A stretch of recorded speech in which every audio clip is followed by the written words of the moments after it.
자, 여기 문제 1번부터. 자, 1번. 과거의 평화는 직접적 폭력으로부터 보호한다고 하는 소극적 평화에 머무르는 것이었다. 이 지문 자체도 공부해 두셔야 되는 거예요. 자, 그랬는데 현재의 평화는 가난, 차별, 환경 파괴, 눈에 잘 안 보이잖아요. 자, 그래서 가난한 사람이 있다. 이게 폭력이야. 이렇게 생각하지는 않았잖아요. 근데 이제 그것도 누구는 부자인데 누구는 가난하게 그냥 냅둔다. 이것도 좀 다시 생각해봐야 될 문제다. 이런 의미예요. 차별하는 거예요. 다문화니까 차별했어요. 그걸 폭력이라고 생각 안 했는데 이제 폭력의 개념이 이렇게 넓어진다는 거예요. 그래서 눈에 잘 보이지 않는 간접적 폭력까지 이제 없어야 이게 진짜 평화야. 이렇게 생각하는 관점으로 변화했다는 겁니다. 자, 이런 관점에서 우리가 이제 다문화 교육도 하고 이렇게 해야 되는 거예요. 그래서 요새 오히려 이제 반차별 이런 말은 잘 안 쓰기도 해요. 반차별, 왜냐하면 그 정도가 아니고 이제 훨씬 더 적극적인 개념이기 때문에 반차별은 당연한 거고 이제 그보다 더 적극적인 그런 관점으로 나아가야 된다. 이렇게 볼 수 있습니다. 자, 그럼 1번 문제. 가는 유아들에게 평화 시민 교육을 할 때 염두에 두어야 할 내용이에요. 평화의 개념이 변화된 거예요. 자, 그랬을 때 지속 가능한 발전 교육을 실천하기 위해서 갑자기 지속 가능한 발전 나오는데 지속 가능한 발전은 이런 평화의 개념을 염두에 두고 있는 것이라는 겁니다. 자, 이렇게 보았을 때 동그라미 1번에 유아들에게 평화 시민 교육을 실시할 때 사용할 수 있는 평화의 개념을 설명하고 쉽진 않습니다. 평화의 개념을 좀 설명해보고 그 다음에 동그라미 2에다가 그렇다면 아이들한테 평화 시민 교육을 어떻게 할 거냐, 어떤 내용으로 평화 시민 교육을 할 거냐 이걸 물어보고 있어요. 자, 지금은요 시민교육이 세계 시민교육, 생태 시민교육, 평화 시민교육 온갖 게 다 있어요. 자, 그래서 그냥 예전에 생각했던 시민교육이 훨씬 더 범주가 넓어지고 있습니다. 자, 평화 시민에 관한 이야기들도 많이 나오고 있어요. 이건 아마 선생님들 잘 모르실 것 같은데. 자, 보시면 일단 이제 요 답은 조금 나중에 보시고요. 자, 해설지 보도록 하시겠습니다. 평화 시민교육에서 다루어야 할 평화의 개념. 자, 요거는 자, 일단 정서적인 평화 감수성 이런 걸 갖는 게 좀 추구해요. 필요한 거예요. 평화 감수성. 평화 감수성. 예를 들면은, 내가 쟤를 막 차별했어요. 쟤는 못생겨서 싫어. 막 이런 애들도 있잖아요. 얘는 나랑 피부 색깔이 틀려서 싫어. 막 이런 얘기를 했어요. 나는 인형 많은데 쟤는 사는 동네가 틀려서 싫어. 막 요즘 애들 그렇게 얘기한다고 하거든요. 자, 그런 거는 지금 평화를 파괴하는 그런 행위인 거예요. 자, 그런 거는 이제 감수성을 가져야 되잖아요. 우리가 성인지 감수성 이런 것처럼 평화 감수성이 필요합니다. 자, 그래서 아이들이 어떻게 해야 되냐면은 인권 존중 협동, 공존 배려, 상생 소통 뭐 이런 게 필요해요. 자, 이런 거를 위해서 사실 우리가 가치 교육 이런 거 하는 겁니다. 자, 가치 교육 이런 거 하는 거예요. 그래서 요즘에 이런 게 사실은 공존할 수 있는 거 이런 게 정말 인성교육의 핵심이기도 해요. 놀이를 통해서 이런 거 우리가 아이들이 습득하게 도와줄 수 있습니다. 자, 이런 것들이 이제 평화시민교육이고 평화시민교육의 방법은 보통 가치교육 이런 거를 통해서 할 수 있어요. 시민교육의 대부분은 가치교육하고 연결이 됩니다. 자, 그래서 여기 보시면 비평화적인 그런 관계를 가질 수 있는 그런 능력을 아이들한테 갖추도록 해줘야 합니다. 그리고 나아가서 문화적 평화도 필요하다는 거예요. 다문화 교육도 이제 이런 관점이죠. 자, 문화적 평화도 필요하다는 것입니다. 그래서 평화를 이제 기본적으로 생각하는 그런 문화적인 분위기 이런 것들을 만들어줘야 하는 거예요. 자, 그리고 수단에 있어서 평화도 필요하다 이렇게 볼 수가 있고, 자, 그러면 평화 시민 교육의 내용은 어떤 것이 있느냐? 일단 지식의 영역이 있어요. 자, 아이들한테 평화라는 게 무엇인지, 그 다음에 환경 문제, 인권 문제, 여기 문화적 다양성 이런 것들도 다 평화 시민 교육의 지식의 내용으로 들어가 있습니다. 자, 이런 내용을 아이들한테 알려줘야 되고요. 그 다음에 가치 교육 이런 거 되게 중요해요. 자, 가치, 태도 이런 영역도 있습니다. 자, 지식, 기술, 태도라고 안 하고 가치도 같이 넣었죠, 그죠? 지식, 기술, 태도인데 가치 문제도 너무 중요한 거예요. 가치는 정의적 영역이기 때문에. 그래서 지식, 기술, 태도인데 이 태도의 가치를 굉장히 중요하게 생각하는 겁니다. 자, 그래서 지식의 내용 역시 평화가 무엇인지 인권, 환경, 문화 이런 것들을 아이들이 알 수 있도록 지식적으로도 티칭해야 되고요. 그다음에 기술적인 거. 먼저 주로 토론이 되게 필요해요. 토의 토론을 통해서 아이들이 상대방의 가치를 인식하게 되잖아요. 토의 토론 방법을 통해서 대화와 토론, 조정과 중재, 타협, 비판적, 창의적, 의사결정 이런 것들 우리 다 사회관계 영역에서 엄청 중요하게 생각하는 것들이죠.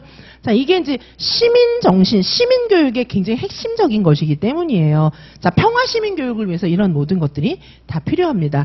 자, 그러니까 뭐 가치 문제에 대한 거, 토의 토론을 통해서 상대방의 가치를 인식하는 거 이런 거 인성교육에도 나오고 그다음에 시민교육에도 나오고 평화교육에도 나오고 온갖 데 다 나오고 있습니다. 자, 그래서 가치, 기술, 이제 교수학습법 한번 좀 보시면 교수학습 방법은 여러 가지가 있어요. 그런데 보통은 또래하고 대화하는 거, 토의를 통해서 많이 달성을 할 수가 있습니다. 각자 다 자기 표현을 해야 되고 다문화 학생하고 같이 지내는 연습 뭐 이런 방법을 다 교수학습 방법으로 써볼 수가 있습니다. 자, 여기서 실험이라고 하는 건 이제 과학적 실험이라기보다는 이제 한번 이렇게 저렇게 해보는 거예요. 행동을 해보는 거. 자, 그래서 여기 교수학습 방법이 있고요. 자, 가치와 태도 보시면 여러 가지 가치와 태도를 아이들이 인식할 수 있도록 하는 것이 필요합니다. 인종, 연령, 성별 뭐 이런 거에 대해서 차별하지 않고 자신의 입장을 이야기하고 타인의 입장을 수용하고 대부분 가치 교육에 있는 많은 것들이에요. 다양성을 존중하고 타인을 존중하고 자신을 존중하고 이런 내용들이 전부 다 평화교육의 그런 내용들입니다. 자, 기술도 보시면 이 아이들이 가치교육 이런 것들을 통해서 이런 기술을 가질 수 있어야 돼요. 자, 그래서 아이들이 서로 같이 공존하면서 토론하고 대화하고 이런 연습을 통해서 이런 스킬들을 몸에 익힐 수 있어야 됩니다. 자, 보시면 전부 사회관계 영역에서 전부 이런 거 연습하고 있어요. 그죠? 자, 놀이를 통해서 아이들이 갈등을 중재해주고, 그 다음에 서로의 입장을 이해해주고, 가치교육의 내용에 전부 다 이런 기술도 나오고 있습니다. 자, 보시면은 편견을 구분하는 기술, 그 다음에 문제 해결 안에 가치교육도 다 들어가 있잖아요. 의사결정, 문제 해결, 뭐 이런 방식을 다 설명을 하고 있습니다. 비판적인 판단, 자기 자신과 타인에 대한 존중, 비폭력적인 행동, 뭐 이런 여러 가지가 여기 다 들어가 있습니다. 자, 그래서 이렇게 한번 쭉 보시고요. 다음에 한번 다시 읽어보시면 좋겠고요, 선생님들께서. 자, 그럼 다시 문제로 돌아가서 동그라미 1번에 유아들에게 평화교육을 실시할 때 평화의 개념을 설명해라. 자, 여기서 평화란 전쟁 안 하는 거야. 뭐 이거를 넘어서는 거예요. 평화라고 하는 것은 인권을 존중하고 배려하는 거예요. 각자의 인권을 존중하고 배려하고 우리는 같이 공존하는 거예요. 공존하고 그다음에 갈등이 생겼을 때 이거를 합리적인 방법으로 해결해 나갈 수 있는 태도, 기술 이런 것들을 길러줄 수 있는 것. 이게 평화시민교육이에요. 가치교육하고 너무 비슷하죠. 자, 인권을 존중하고 상대방을 배려하고 함께 공존하는 거예요. 그리고 갈등이 생겼을 때 이걸 합리적인 방법으로 해결해 나갈 수 있는 태도와 기술입니다. 자, 그래서 이게 이제 약간은 열린 답인데 평화시민교육이라고 했을 때 선생님들께서 뭐 전쟁을 안 하는 거, 뭐 싸우지 않는 거 이런 식으로 쓰는 것이 아니고 약간 가치 문제 비슷하게 상대방을 존중하고 함께 다양한 아이들이 함께 공존하고 그리고 갈등이 일어났을 때 합리적으로 해결할 수 있는 기술과 태도를 지니는 것이다. 이렇게 설명을 하는 것이 맞습니다. 자, 이런 내용들이 들어가면 되는 거예요. 자, 그 다음에 동그라미 2번은 무엇입니까? 평화시민교육을 할 수 있는 그런 내용. 이거 사례 한 가지를 쓰라는 거거든요. 자, 저는 이제 모범 답안에다 인종, 성별, 신체 특성에 따라서 친구를 차별하지 않고 타인을 존중하고 공감하는 것이다. 뭐 요렇게 이제 답을 냈는데 사실 우리 인성교육 관련해서 가치 문제로 교육하는 거 우리 이전에 문제 많이 다뤄봤잖아요. 그런 사례 하나 쓰시면 되는 거예요.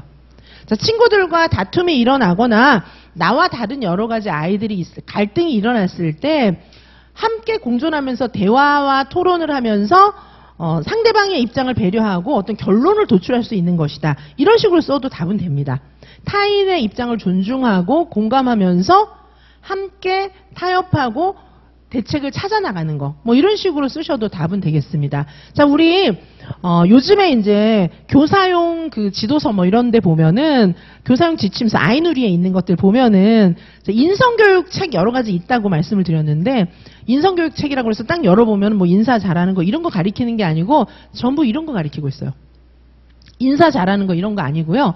전부 다 어떤 놀이를 하면서 어떤 문제가 생겼을 때 서로 타협해 나가는 거.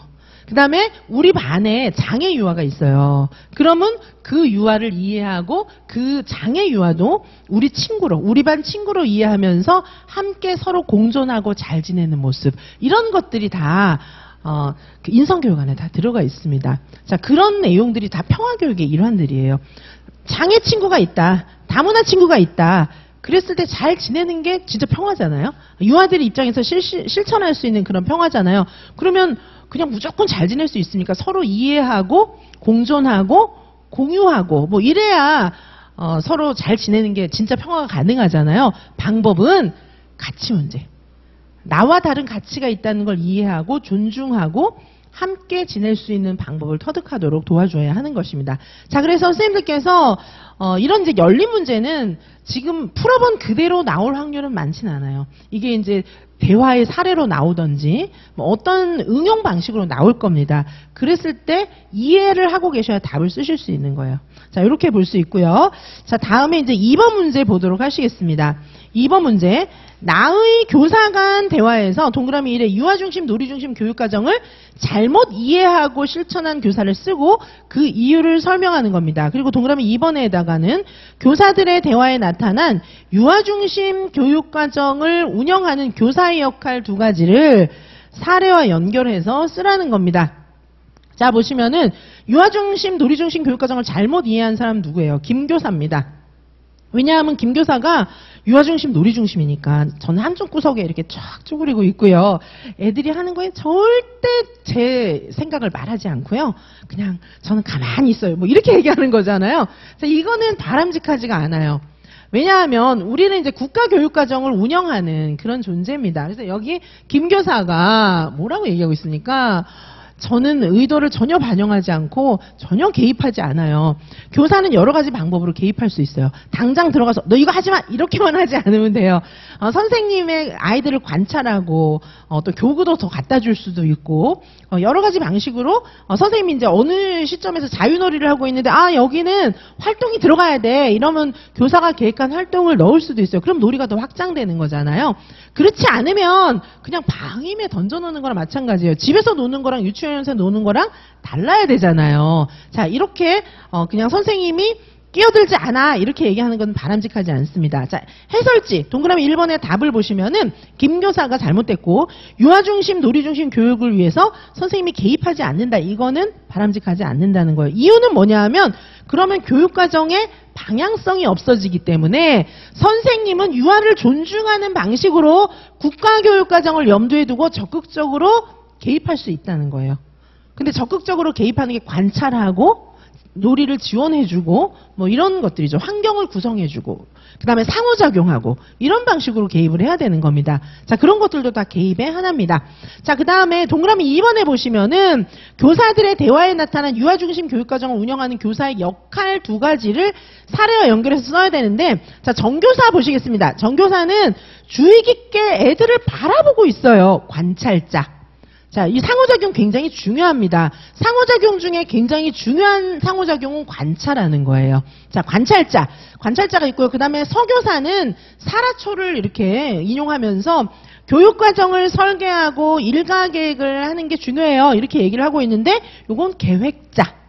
자, 그래서 관찰자, 계획자가 나타나 있는데 놀이중심, 유아중심 교육과정에서의 관찰자는 너무 중요해요. 아이들의 놀이를 관찰해서 선생님 막 고민하셔야 돼요. 얘네한테 지금 어떤 지원이 필요하지? 고민해서 이 아이들의 놀이에 딱 맞는 발달 수준이나 놀이에 딱 맞는 거를 딱 지원해줘야 돼요.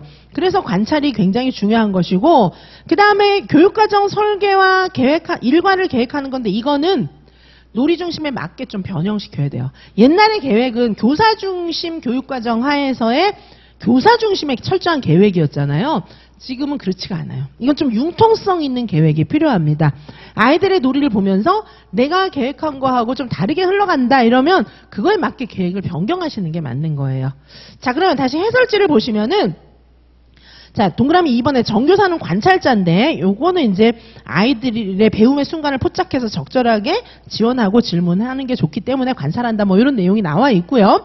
그 다음에 서교사. 서교사는 교육과정 설계 뭐 이런 걸 하고 있지만 놀이 중심 교육과정에서는 융통성이 있어야 된다. 융통성. 이런 게 이제 중요한 키워드고요.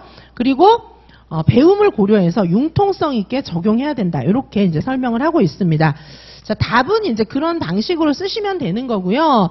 자, 선생님들 보시면 교사의 역할, 우리 놀이 중심 교육과정에서 교사의 역할은 일단 관찰자 너무 중요합니다. 왜냐하면 영유아를 주의 깊게 관찰해서 지원을 해줘야 되기 때문에.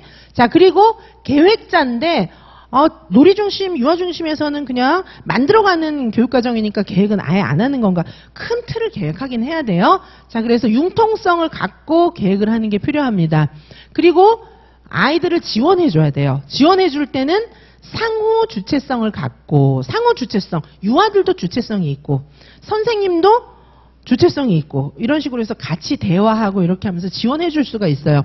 그리고 우리는 끊임없이 연구해야 됩니다. 아이들의 놀이나 이런 것들을 계속해서 연구해야 합니다. 자, 여기 보시면은 유아중심 교육과정에서 교사의 의도나 개입이 이루어져서는 안 된다. 이렇게 생각하면 안 되는 거예요. 자, 교사의 개입이 필요하다. 이렇게 볼 수가 있습니다. 자, 제가 쭉 말씀드렸던 내용들이 여기 나와 있고요. 자, 그 다음에 요 뒤에 보시면은 다른 문제, 다음 문제 해설지에 보시면 뒤에 12번 해설 15페이지입니다. 15페이지를 보시면 요거 이제 놀이 운영 사례집 그 해설에 해당하는 건데, 자, 요거부터 좀 보시겠습니다. 자, 교사의 지원 어떤 게 있나, 교사의 개입에 대해서 놀이 운영 사례집에서 이렇게 설명하고 있어요.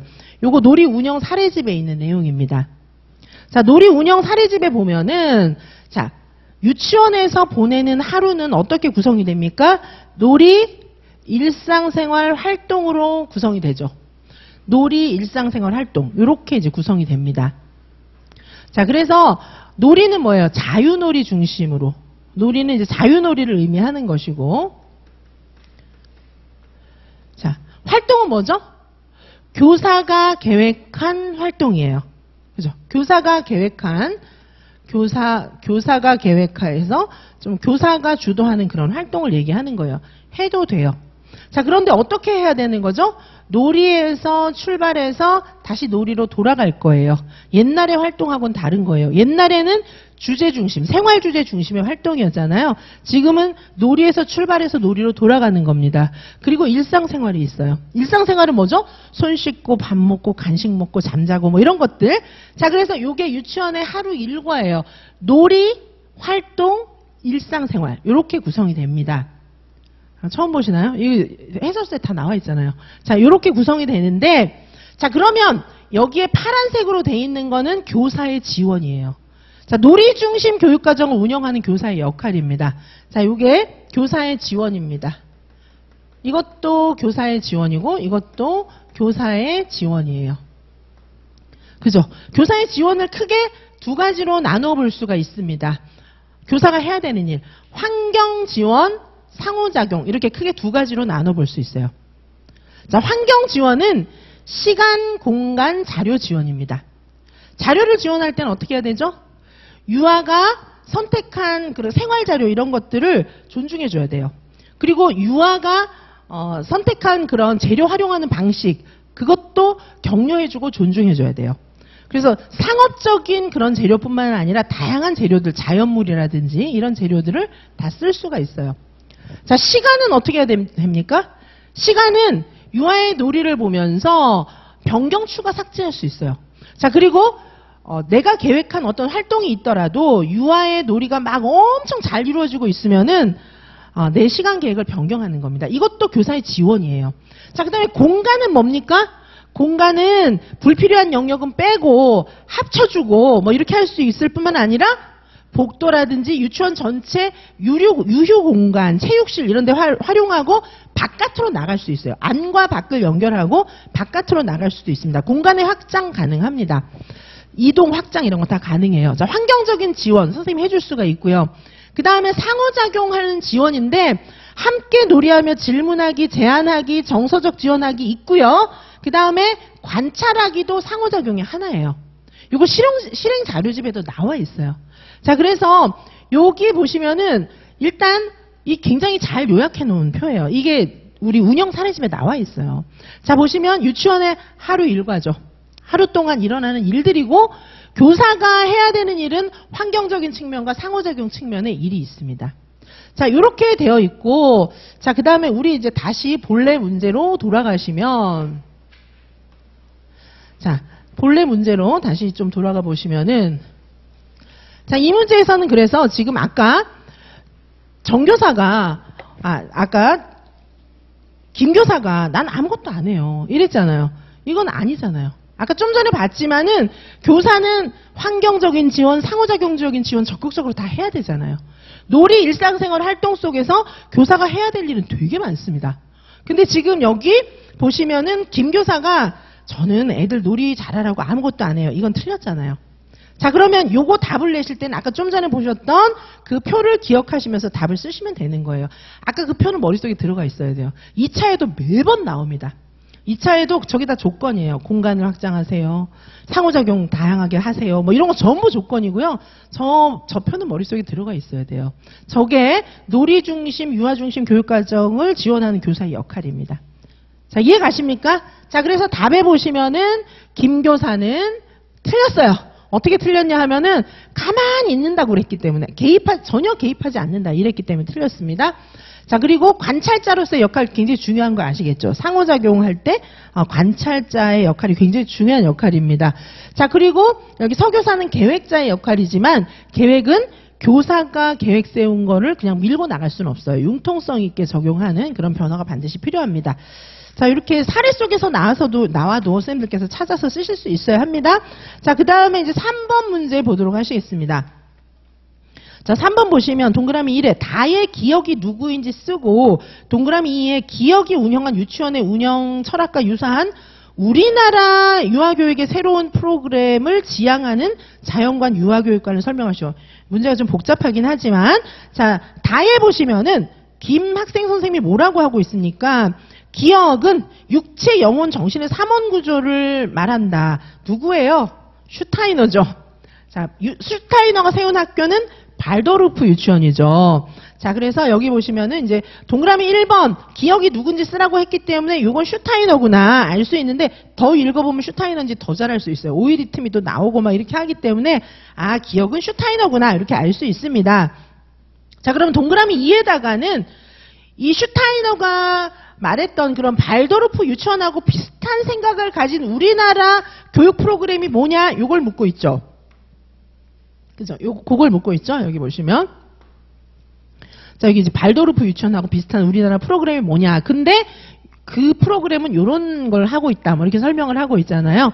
자, 그래서 보시면 최근에 산업문명의 최대 피해자인 아이들의 병든 몸과 마음을 살리고 그다음에 자연의 순리, 자연 친화적이고 이거 뭐예요? 생태 유아교육입니다. 자, 생태 유아교육 프로그램인데 발도르프는 생태랑 되게 많이 닮아 있어요. 그리고 레지오는 프로젝트랑 닮아 있습니다. 이 생태 유아교육은 우리나라 거예요. 우리나라에서 만들어진 것입니다. 그래서 생태 유아교육, 발도르프 너무 비슷하고 외국에서 이제 만든 그런 숲유치원 이런 거, 생태교육 안에 이제 숲유치원 넣기도 하는데 숲유치원 운동 뭐 이런 것들은 외국에서도 많이 일어났어요. 자, 그래서 여기 보시면은 동그라미 2에 들어갈 것은 생태 유아교육을 설명하시면 되는 거예요. 자, 그래서 자연관, 여기서 뭐뭐 쓰라고 했습니까? 자연관 유아교육관을 쓰라고 했잖아요. 자연관 왜 쓰라는 거죠? 자연에 대한 관점이 옛날하고 좀 틀려졌기 때문에 요즘에 굉장히 첨단적인 관점이에요. 이게 생태 유아교육에서 이야기하고 있는 자연관이. 뭐죠? 공존. 자연을 우리가 기껏해야 자연 보호해줘야 돼. 자연을 보호해줘야 돼. 그 정도였잖아요. 자연을 막 이용하거나 보호해줘야 되거나 이랬는데 그게 아니고 지금 공존, 함께 가는 거예요. 자, 그래서 자연과는 생태계에도 가치와 존엄성을 부여하고 상호의존, 함께 간다, 공존한다 이렇게 보는 입장이고 유아교육과는 뭡니까? 자연과의 일상적인 만남을 굉장히 많이 강조하고 있어요. 왜냐하면 우리도 자연의 일부이기 때문에, 자연과 함께 공존하고 인간도 전체적인 자연의 일부이기 때문에 자연과 자주 만나는 게 필요하다, 이렇게 이야기하고 있는 게 생태유아교육 프로그램입니다. 생태유아는 좀 중요해요. 왜 중요하죠? 우리나라 것이기도 하고 요즘의 추세에 맞고, 얼마나 중요한지 아이누리에서 만든 그런 놀이 운영 사례집 이런 데 보면 아예 생태만 모아놓은 책들이 많이 있어요. 자, 그래서 생태는 일단은 조금 요즘 추세에 맞아요. 그래서 굉장히 좀 중요합니다. 자, 여기 해설지 3페이지에 보시면은 발도르프 쭉 나와 있는데, 발도르프는 뭐 제가 또다시 설명은 안 하겠습니다. 한번 쭉 읽어보시고요.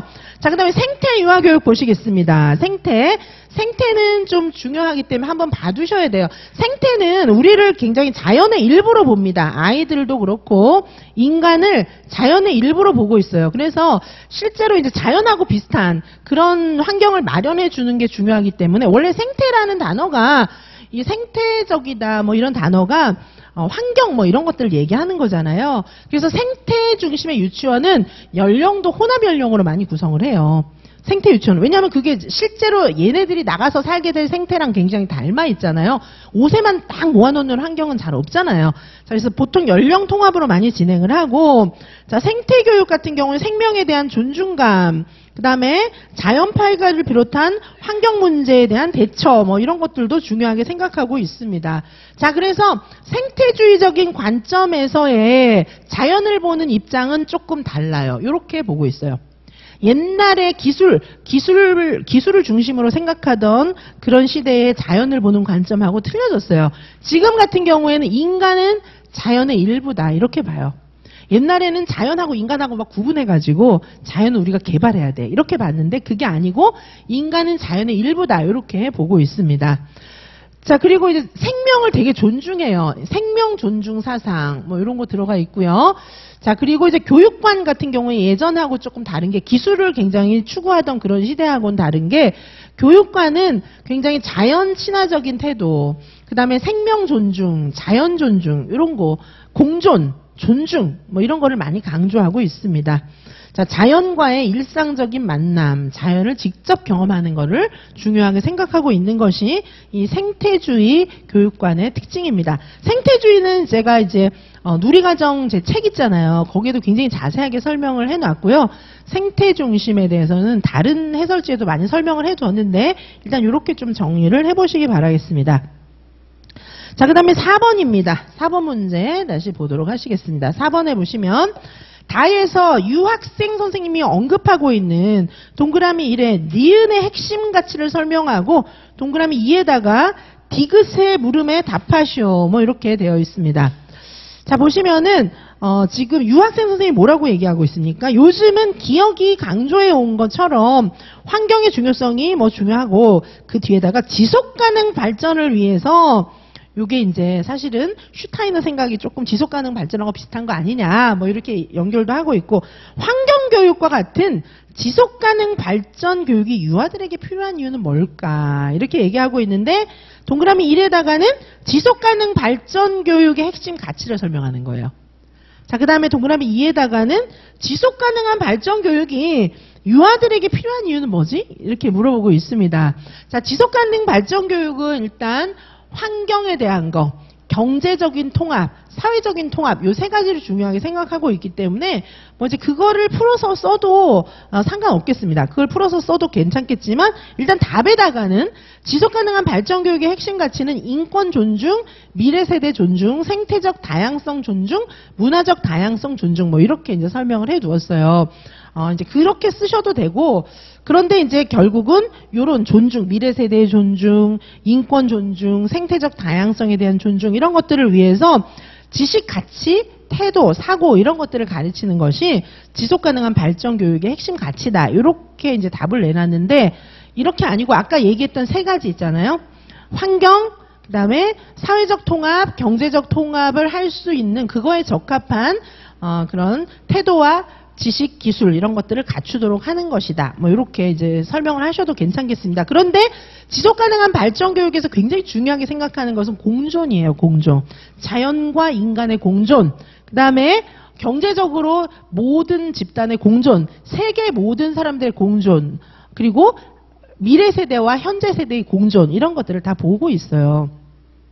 자, 그래서 지금 뭐 지속 가능한 발전을 좀 이해하고 쓰시면 답이 되겠습니다. 자, 여기 해설에는 지속 가능한 발전을 정말 자세하게 설명드리고 있어요. 그래서 이걸 쭉 한번 읽어보셨으면 좋겠고요. 자, 그 다음에 여기 동그라미 2번에다가는 유아들에게 지속 가능한 발전이 도대체 왜 필요하냐, 이걸 묻고 있잖아요. 자, 그래서 지속 가능한 발전이 유아들에게 필요한 이유는, 이게 지속 가능한 발전이라고 하는 것은 현재 세대와 미래 세대가 함께 잘 사는 거잖아요. 근데 지금 유아들은 미래 세대의 완전 주역이잖아요. 자, 지금 고등학생들보다도 지금 유아들이 더욱 미래 세대에 가깝잖아요. 자, 그래서 얘네들한테 어려서부터 요런 태도를 함께 공존하고 뭐 이런 태도를 어려서부터 몸에 길러야 얘네가 커서도 이제 그런 행동을 할 수가 있는 거죠. 자, 태도적인 거 이런 것들은 커서는 잘 안 바뀌어요. 어려서 가르칠 수 있습니다. 그래서 지속가능 발전 그 프로젝트에서 가장 중요한 거를 교육 프로젝트를 4번째 목표로 제시하고 있고, 교육 프로젝트 중에서 또 유아교육은 단독으로 제시를 하고 있어요. 자, 그만큼 교육이 중요하고 유아가 중요하다, 이렇게 볼 수가 있습니다. 자, 그래서 보시면은 유아기는 인간의 발달의 기초를 형성하는 시기이기 때문에 어렸을 때부터 지속가능 발전의 태도를 기를 수 있는 것이 필요하다. 뭐 이렇게 이제 설명을 하시면 되고요. 자, 지속가능 발전 교육 내용은 굉장히 자세하게 여기 기술을 해두었어요. 자, 3가지 측면, 아까 말씀드렸던 것처럼 사회, 환경, 경제적인 측면이다, 이렇게 볼 수가 있고요. 자, 지속가능한 발전 교육은 굉장히 중요한 거예요. 특별히 유아를 위한 지속가능 발전 교육의 중요성. 자, 유아 시기에 얘네들이 이제 미래에서 살아가야 될 주역이기 때문에 애들한테도 필요해요. 얘네들도 지속가능한 발전 입장에서 교육을 받지 않고 옛날 거로 교육받으면 얘네들이 미래 세대를 살기가 어려운 것도 있고요. 그리고 함께 공존할 수 있는 태도를 일찍부터 몸에 배이도록 해야 이제 다 같이 잘 살 수 있게 되는 겁니다.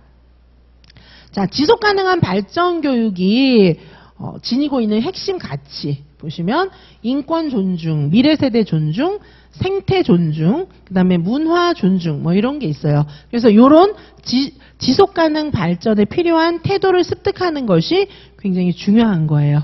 자, 그래서 유아에게 역량 증진을 시켜줘야 되는데, 여기에 나와 있는 내용들이 유아가 지속가능한 발전을 위해서 미래를 살아갈 수 있는 역량의 내용들이기도 합니다. 요약하면 이 밑에 있는 역량들은 공존할 수 있는 역량이에요. 공존하고 다 함께 살아가고 이런 거, 공존이 굉장히 중요한 키워드예요. 공존하면서 함께 살아갈 수 있는 역량이 필요한데, 그렇게 공존하면서 함께 살아가기 위해서 가치 교육이 필요한 겁니다. 대화를 해야 되고, 그리고 공존해야 되고, 이런 것들을 태도로 배울 수 있어야 합니다. 자, 이런 것들은 우리 교육 내용 안에 깊숙이 모든 과목에 다 들어가 있어요. 특별히 사회관계 영역 안에 다 뒤져보면 요즘에는 사회관계 영역을 하나로 추려라 이러면 전부 가치 교육이에요. 공존을 위한 가치 교육이 너무 중요하기 때문에 매년 시험에 나오고 있죠. 자, 그래서 지속가능한 발전 교육과 함께 같이 꼭 연결을 해두시기 바라겠습니다. 여기 제가 자세하게 요약을 딱 해놨기 때문에, 자, 요 과목, 지금 문제 단권화반 요 과목의 특징은 이 해설 자료마다 거의 다 요약을 딱딱 해놨어요. 그래서 나중에 해설지 다시 보는 건 너무 유용해요. 자, 많은 선생님들께서 제 문풀에 해설지 다시 보면서 공부하고 계세요. 그리고 성과가 막 나타나요. 해설지만 보는 거를 통해서 성적 올리시는 분들 되게 많습니다. 그리고 많은 선생님들이 해설지 회독 많이 하고 계세요. 자, 선생님들께서 요 과목은 문제도 익히는 게 필요하겠지만은 사실은 해설지 익히는 게 너무 필요해요. 요게 신이론, 기존이론 다 정리를 다 해놨어요. 문제들마다. 그래서 해설지를 꼭 회독해 주시기 바라겠습니다. 그러니까 지속가능한 발전, 생태 뭐 이런 것들은 중요한데 뭐 손에 안 잡히잖아요. 자, 요 해설지를 통해서 정리하시기 바라겠습니다. 잠시 쉬었다가 또 다음 문제부터 풀어보도록 하시겠습니다.